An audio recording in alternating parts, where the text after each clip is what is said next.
welcome back to another episode of Vertical Cable Stories. And today we are here with Ray Cline from Libertas Consulting.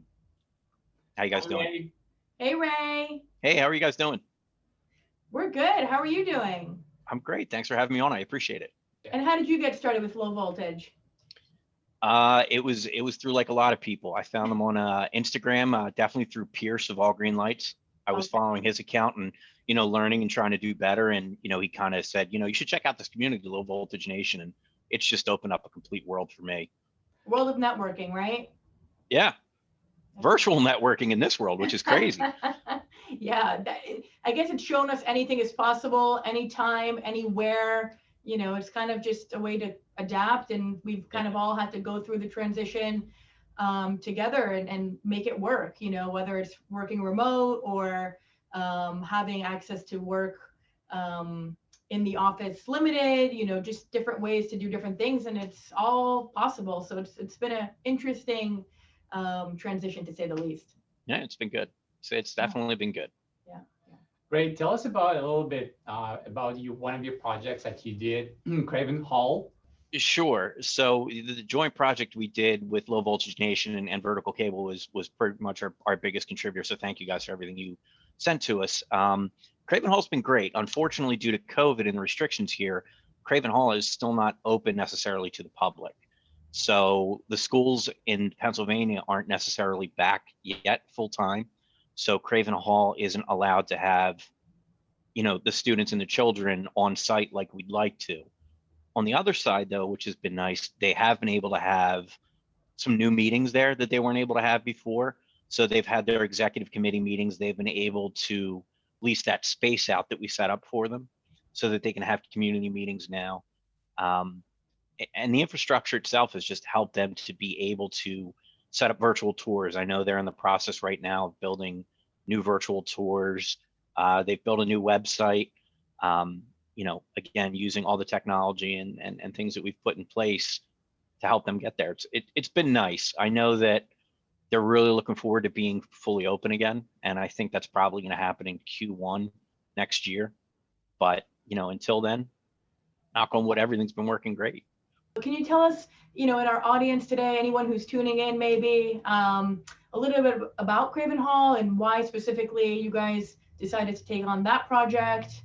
Sure. Yourself? Yeah, so Craven Hall is a historical society here in Warminster, Pennsylvania, sorry.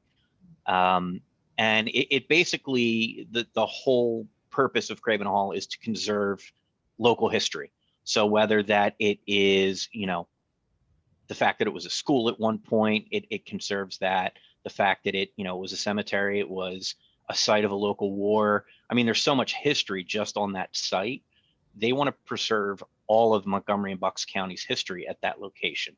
I sit on another board of commerce, the Greater Bucksmont Chamber of Commerce, and Eric Fleischer also sits on that same board. And we were just sitting in a meeting one day and we were talking. And, he was talking about initiatives that he wanted to bring out, like bringing, more people. How could he get more people and more students involved? And how could he get more of the community involved? And, he and I talked very frankly. I said, technology is the only way that you're going to be able to bring a newer generation. I mean, there's not a time in the day that we're not walking around with these things in our hands. And I said, Eric, if we can find a way to bring technology in, you'll be able to bring virtual exhibits. You'll be able to bring more people and draw that crowd that you're looking for. And the conversation was kind of funny. He goes, that all sounds great, but there's no way we've got the budget to do that. Mm-hmm. I mean, you're talking about a site that was built in the 1700s that has never had any kind of upgrade whatsoever. I mean, the building has, other than the electric, nothing in the building has been upgraded at all since it was built. So, we had our challenges there. Mm-hmm. So the project came to be, I had just at about that time joined Low Voltage Nation. And I reached out to Blake and I said, Blake, look, we're so strong on community. Mm-hmm. I said, why don't we try to do a community project with some of the members of the Low Voltage Nation and see if maybe we can supply this entire infrastructure, installation, everything at no cost to them. And Blake's like, this is a great idea. Let's do it. So, we put out a couple feelers and you guys at Vertical Cable, as well as some of the other people, the Low Voltage Nation, just literally jumped on it and said, what can I send you? What do you want? Let's get involved. Sure. So we had Marco from Enterprise CC showed up. Stephen Clennert from Splicer Stephen Atlantic Metro was able to show up. You guys sent us so much equipment. Pierce from All Green Lights sent us a bunch of equipment. Chris Tiffany sent us a bunch of equipment.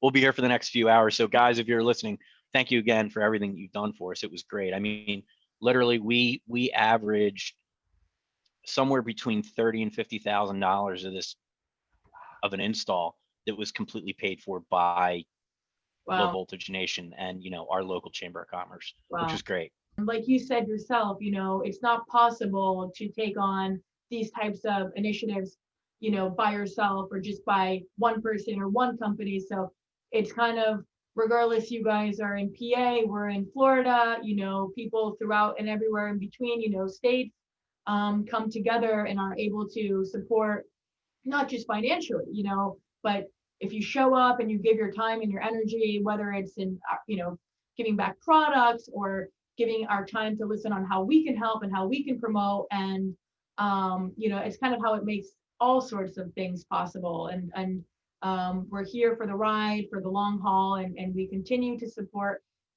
people and companies like yourself and Low Voltage Nation.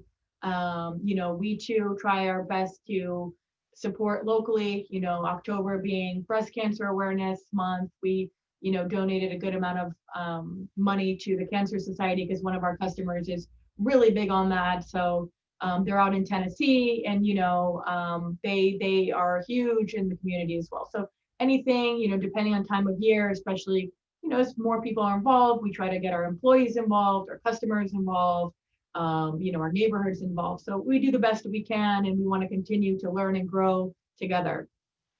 No, and thank you for that. I mean, my whole thing with my company since I started it was we wanted to make sure that whatever we did, we were able to give back. Mm-hmm. And if we're not giving back, why are we here? Sure. So, I really appreciate that your organization has the same stance. I mean, it's great to work with people like you. Absolutely. There's a million companies like us. I'm sure, same in your industry. So it's not about just what you sell and the cost and things like that. It's just kind of the values behind it too. What's the drive, what's the motivation on how we can be better and do better. So tell us about this Santa initiative that you're raising money. Yeah, so it's they call it Santa Ray, and they have the last couple of years. So I grew up in inner city Philadelphia, and I was fortunate enough to have a Catholic school education, which in the city of Philadelphia is huge because the public schools in Philadelphia are getting better now, but back when I was younger, they were terrible. So there is that struggle that our parents had to put us through Catholic school because it was so expensive, and there were 5 of us. So I have 4 sisters. I don't even want to tell you what bathroom time was like in my house growing up. So my mom is still a teacher. My mom was a teacher then. She's still a teacher at St. Helena Incarnation today. Even though they're completely virtual right now, they're going back soon. A couple years ago, we had this idea.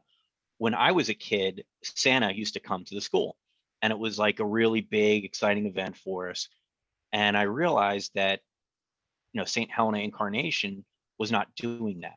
So I said to my mom, I said, can I come as Santa one year and just read a book to the kids? Uh-huh. And she's like, yeah, that would be awesome. And I'm like, okay, well, that gives me an excuse to put on 50 pounds. So I'm just going to go with that.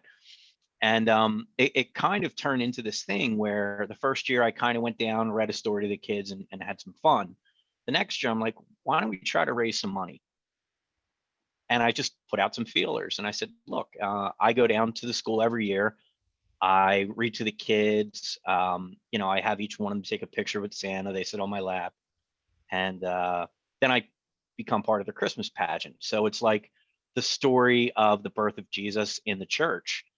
So it's this really nice thing where at the end, Santa gets to walk down the aisle and, bow before the baby Jesus, because that's just, a very Catholic scene. Mm-hmm. And each year it's gotten bigger and bigger and bigger. So last year we raised almost $7,000, which, it's not a lot of money, but in the grand scheme of things, it really helps the school do things that they couldn't do. And it's all supported by, members of this community that, that help us. So this year, since I can't go to the school and I can't fundraise, I can't go to, the businesses that I work with, shake hands and say, hey, I'm doing this great thing. Can you come? I've put on my my DJ hat. I used to be a DJ many years ago. And we're actually going to be throwing 2 virtual dance parties. Oh, how and fun. it's all in benefit of the school. So you'll be able to tune in to 2 different parties, and it's all on our social outlets. That you can actually tune in, watch us play music, and if you want to make a song request, it's a $5 donation button. You press that button, and it'll you can't walk up to the DJ booth, but you can press a button and then tell us what you want us to play, and we'll play it live. So we've got 2 of those events coming up on top of the other fundraising efforts that we're doing. So it's a fun way to give back. It allows me to reach back to my inner child and play with some new toys, and it also gets more people involved and hopefully helps us. I'd like to make that goal again of $7,000, but it's really hard right now asking for money and trying to get it. So hopefully this helps. We'll do our best too. I'm sure we can help out and pick a couple songs too, and like it. $5 bonus every time.